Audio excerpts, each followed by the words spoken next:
అందులో పాల్ అంటేనేమో పాలు అని గుర్తుపెట్టుకోండి. థామస్ ఆండర్సన్ అంటేనేమో సన్ అని గుర్తుపెట్టింది. సహజంగా చూడండి, సన్ అంటే పిల్లలు మరి ఎవరైతే ఉంటారో వాళ్ళు పాలు ఎక్కువగా తాగుతూ ఉంటారు కాబట్టి పాలు తాగేటటువంటి పిల్లలు సహజంగా ఏం చేస్తారంటే క్రికెట్ ఎక్కువ ఆడతారు కాబట్టి వన్ బ్యాటిల్ ఆర్డర్ అనదర్ అనేటటువంటి చిత్రం గుర్తుపెట్టుకోండి. అంటే ఒక్కసారి కనుక బ్యాట్తో మనం మరి కొట్టాలి అంటే 6 కొట్టాలన్నా 4 కొట్టాలన్నా అంటే 6 అని గుర్తుపెట్టి 6 అంటే 6 విభాగాల్లో వచ్చింది.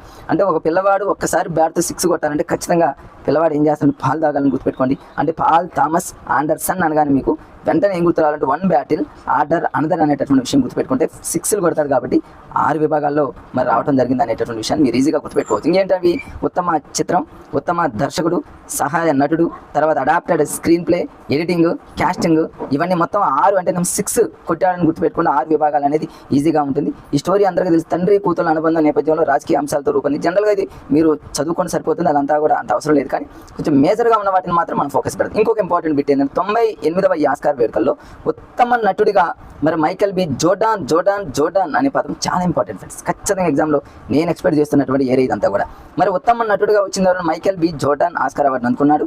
మనకి ఏ మూవీలో మరి ఈ అవార్డు రావడం జరిగింది అంటే, ఉత్తమ నటుడిగా ఏ మూవీలో రావడం జరిగింది అంటే సిన్నర్స్ అనేటటువంటి చిత్రంలో మంచి నటనకు రావడం జరిగింది. అంటే సిన్నర్స్ చిత్రంలో నటన గాను మైకేల్ జోర్డాన్ ఉత్తమ నటుడు అవార్డు రావడం జరిగింది. ఈ రెండింటిని ఎలా గుర్తుపెట్టుకోవాలంటే ఈజీ ఫ్రెండ్స్.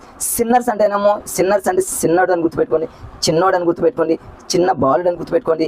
చిన్న బాలుని మనం ఏం చేస్తామంటే జోర్డాన్ అంటేనేమో జో కొడతామని గుర్తుపెట్టుకోండి ఫ్రెండ్స్. అట్లా లాజికల్గా ఈ సిన్నర్స్ అంటేనేమో చిన్నగా ఉన్నటువంటి పిల్లలు, ట్విన్స్ అని గుర్తుపెట్టుకుంటే ట్విన్స్ అంటే డబుల్ యాక్షన్ అనమాట. ఈ మూవీలో ఇది 2 రకాల పాత్రల్ని మరి పోషించడం వల్ల కాబట్టి ఇద్దరు చిన్న పిల్లలు మరి ఇద్దరు చిన్నవాళ్ళు నటన గాను జోర్డాన్ అంటేనేమో జో కొట్టడం అలా గుర్తుపెట్టుకుంటే ఖచ్చితంగా మీరు ఎగ్జామ్లో 100% మీరు మరి ఆన్సర్ పెట్టేటటువంటి ఛాన్సెస్ ఎక్కువ ఉంది. అవన్నీ మీరు చూసుకోండి. ద్విపాత్రాభినయంతో నటించడం జరిగింది. ద్విపాత్రాభినయం అంటేనే ఇద్దరు పిల్లలు, చిన్న పిల్లలు అన్నట్టు మీరు లాజికల్గా గుర్తుపెట్టుకుంటే ఈజీగా ఆన్సర్ అనేది మనకి ఏంటంటే ఫ్రెండ్స్, మనకున్న 4 ఆప్షన్లో ఒక ఆప్షన్ ఖచ్చితంగా మనం క్యాచ్ చేయడమే కాబట్టి ఏదో ఐఏఎస్ ఐపీఎస్ లాగా మనం థియరిటికల్గా రాసేటటువంటి అవకాశం ఉంటుంది కదా ఫ్రెండ్స్. జస్ట్ బిట్ని మనం ఐడెంటిఫై చేయడమే కాబట్టి ఒక ఇంపార్టెంట్ బిట్ ఏంటంటే ఫ్రెండ్స్, ఇక్కడ ఒక సినిమాలో కవల పాత్రలో నటించి, కవల అంటే ద్విపాత్రాభినయంలో పాటించి, అంటే సిన్నర్స్ అనగానే చిన్నోళ్ళని గుర్తుపెట్టుకుంటే జో కొడతాం కాబట్టి జోర్డాన్ అని గుర్తుపెట్టుకుంటే, ఇలా ట్విన్స్ పాత్రలో నటించి ఆస్కార్ గెలుచుకున్నటువంటి తొలి నటుడిగా, తొలి అనే పదం ఎక్కడని అడిగినా, మొట్టమొదటిదని అడిగినా, మొదటిదని అడిగినా, అది పెద్దదని అడిగినా, అది చిన్నదని అడిగినా, ఇట్లాంటి వాటి మీద ఎగ్జామినర్ ఫోకస్ పెడతాడు మన అందరూ తెలుసు కాబట్టి ఇక్కడ తొలి నటుడిగా అన్నాడు కాబట్టి ఈ జోర్డాన్ అని కూడా జో అనే పదం గుర్తుపెట్టుకుంటే, సిన్నర్స్ అంటేనేమో చిన్నోడని గుర్తుపెట్టుకుంటే, మరి ఇద్దరు ట్విన్స్ లాగా గుర్తుపెట్టుకుంటే ఈజీ ఫ్రెండ్స్. ఇంకా ఇందులో ఇంపార్టెంట్ ఇంకొకటి కూడా చాలా ఇంపార్టెంట్ ఫ్రెండ్స్ ఇక్కడ. మరి ఇక్కడ హామ్లెట్ చిత్రంలో నటన గాను జెస్సీ బక్లీ ఉత్తమ నటి అవార్డును అందుకోవడం జరిగింది. ఇది కూడా చాలా ఇంపార్టెంట్. దీన్ని ఎట్లా గుర్తుపెట్టుకుంటారంటే, హామ్లెట్ అంటేనేమో ఆమ్లెట్ అని గుర్తుపెట్టుకోండి ఫ్రెండ్స్.